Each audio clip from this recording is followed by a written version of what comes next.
Vamos lá, gente, boa tarde. Estamos aí para mais uma videoaula. Essa aula de hoje é a aula 17, tá? Só para dar uma consertadinha, na semana passada eu coloquei a primeira aula como avaliação, e depois aulas 13, 14 e 15. Eu vou ter que modificar isso para dar direitinho no diário, nas presenças de vocês. A avaliação conta como aula, tá? Então é aula 13, 14 e 15 e 16. Hoje é a aula 17. Falaremos sobre persas. Continuando aí nos impérios da antiguidade, hoje falaremos sobre o Império Persa. O que é o Império Persa? É um dos maiores impérios que já existiram na antiguidade, tá?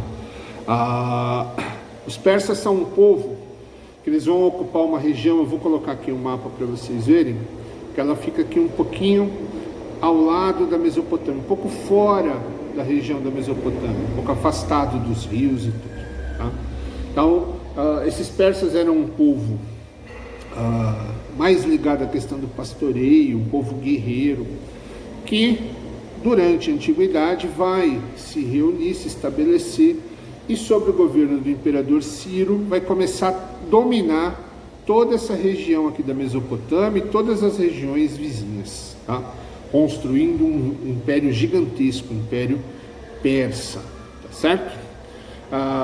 Esses persas não tinham, embora eles fossem excelentes guerreiros, eles não tinham uma quantidade de pessoas tão grande, tá? Então, conquistar não era muito simples, né? Nunca é uma luta, morte, tudo nunca é muito simples, mas não era a pior parte. A parte mais difícil para os persas era manter as áreas que eles conquistaram, porque eles não tinham pessoas persas suficientes para controlar as regiões que eles dominavam, tá? Então eu vou colocar o mapa do Império Persa aqui para vocês verem, e aí vocês vão notar que é terra demais para ser controlada por uma população muito restrita, tá? Um número de cidadãos, de guerreiros muito pequeno.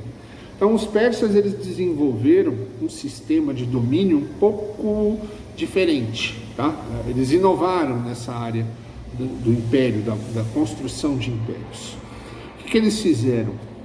Eles construíram um sistema de dominação baseado na dívida, na satrápia. O que é satrápia? Eu domino a sua região, eu domino a sua cidade, seu império, o que quer que seja, mas eu mantenho vocês, eu não escravizo, eu não tomo a sua terra, nada disso. Eu anexo o seu território passa a ser meu, mas você continua lá, você continua trabalhando, a sua terra vai ser sua, tudo normal mais ou menos.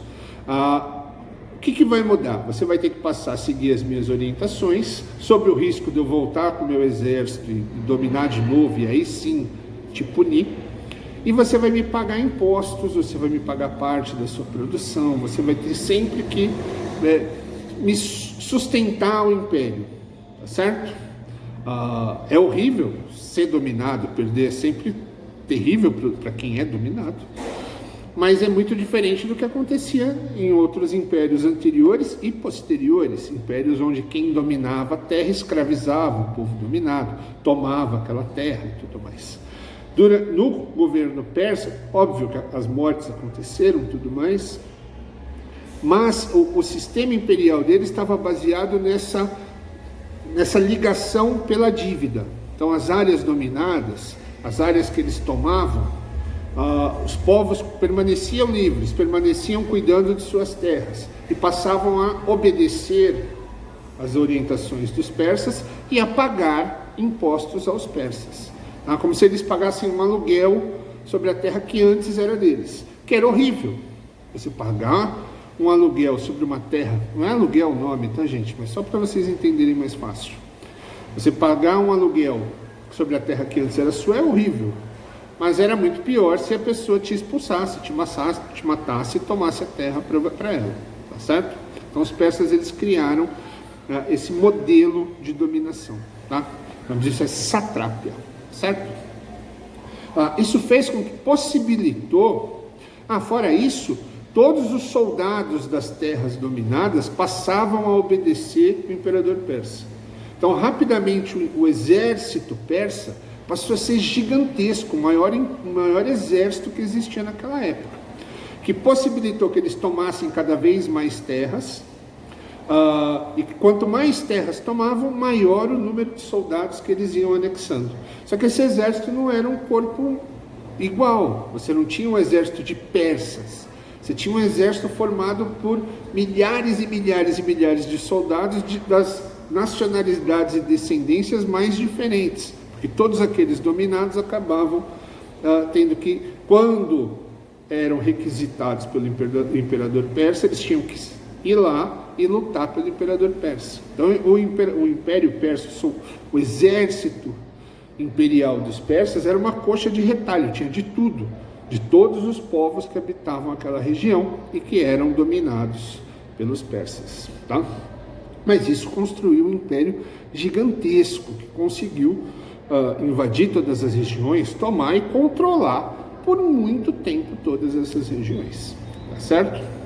Esse império ele vai começar com Ciro, e aí vai passando, né, num sistema de pai para filho, vai passar por Dário, Xerxes e por vários outros.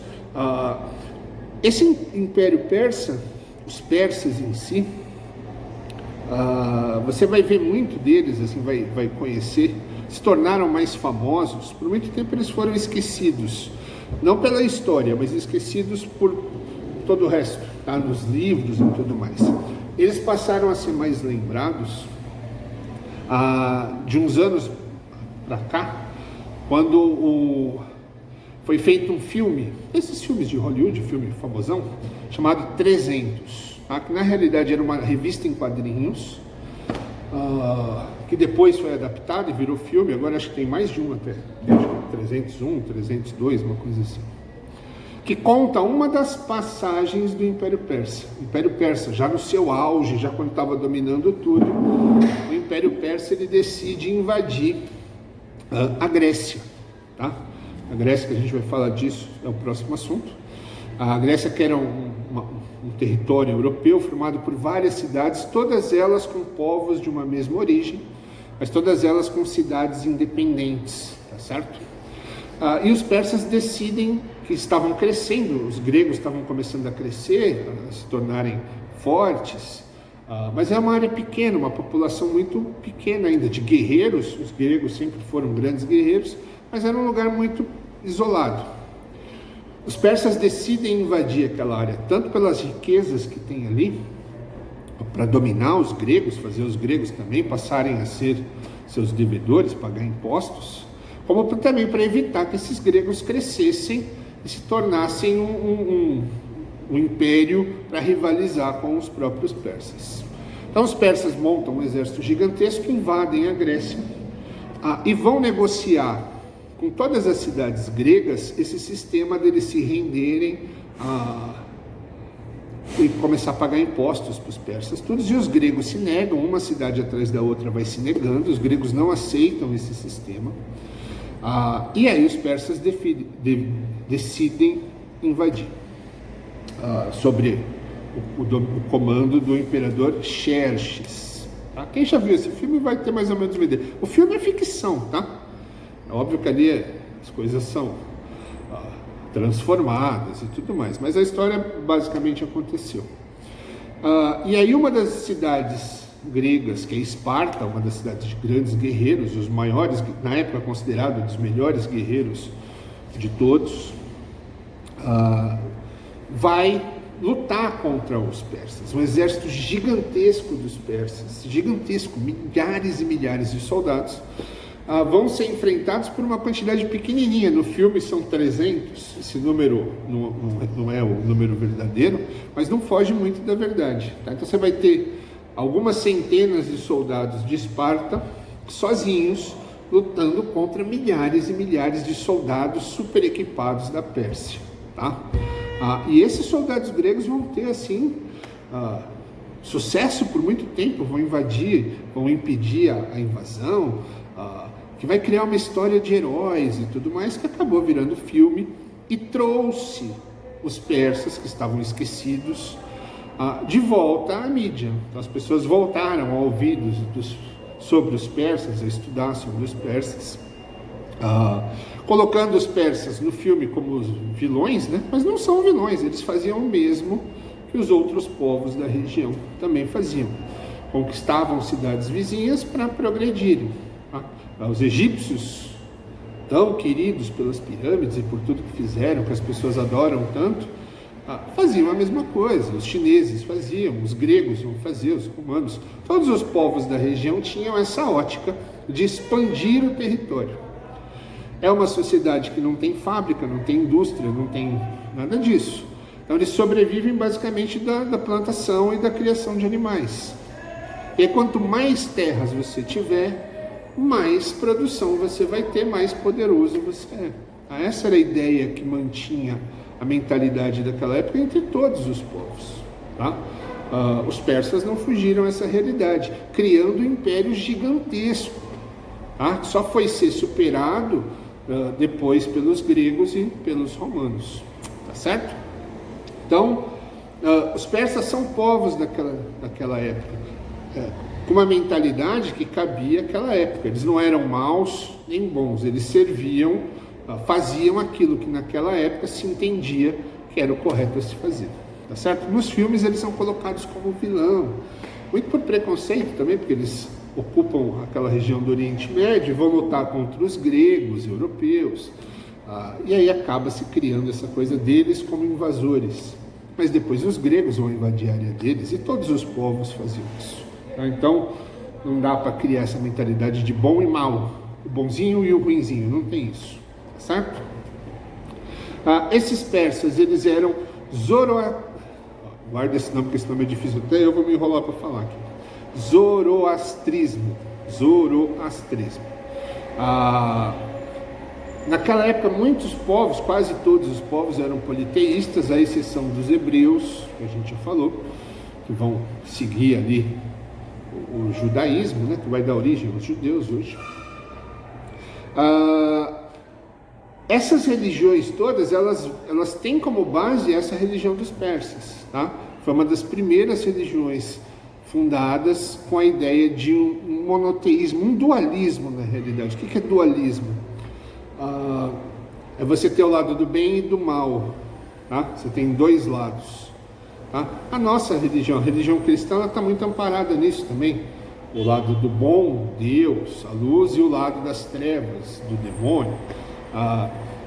Os persas tinham algo semelhante com isso. Tá? Essa religião deles, com esse nome complicado, que existe até hoje, segue mais ou menos essa linha, do bem e do mal. E obviamente eles vão cultuar o Deus do bem. Certo? Então, vem dos persas também a base para a fundação das religiões hebraicas, que vão dar origem às nossas religiões também. Então, os persas têm enormes contribuições para a formação da sociedade como a gente conhece hoje, tá? Em todos os campos, tá? Principalmente no campo religioso, no campo militar e no campo da diplomacia. Tá? Eles foram naquela época, não os primeiros, mas foram o povo que melhor se estabeleceu com essa ideia de negociação entre povos, principalmente na maneira como eles conduziram a expansão do território deles, certo? Com guerra, com luta, com morte, tudo, mas dentro de um sistema, como eu falei, de satrape, onde o dominado mantém o que ele tem e passa a pagar tributos ao dominador, tá? Um estilo diplomático de se criar um império, certo? Como esse império persa vai sumir? Não vai sumir, tá? Os persas existem até hoje. Hoje a gente conhece, obviamente o império deles recuou, diminuiu ao que era antes, e eles passaram a ocupar a região onde eles moravam, eles viviam antes da formação do império. Região essa que hoje a gente conhece como Irã, que é um país do Oriente Médio. Tá? Então os persas continuam lá hoje, só que hoje nós conhecemos os persas como iranianos, certo? Mas como foi a derrota? Quem causou a derrota dos persas? No caso do Império Persa, ele vai desaparecer como império ao ser derrotado pelo grande líder e general grego, que não é grego, tá? A gente vai falar disso depois, mas ele é conhecido como o imperador grego Alexandre o Grande, tá? Ele é o responsável, obviamente, sob o comando dele, o exército grego muito inferior vai vencer os persas em diversas batalhas e vai acabar tomando todo o território que pertencia aos persas e muito mais. Tá? Alexandre o Grande, falaremos disso depois, vai construir um império ainda maior do que era o Império dos Persas. Tá? Então, quem coloca fim ao período de dominação persa, ao Império Persa, é Alexandre o Grande, que falaremos nas próximas aulas. Tá certo? Estou colocando aí um textinho para vocês também darem uma olhadinha, uma conferida. E na próxima aula, a aula 18, começaremos a falar sobre gregos. Beleza? Até a próxima aula, gente.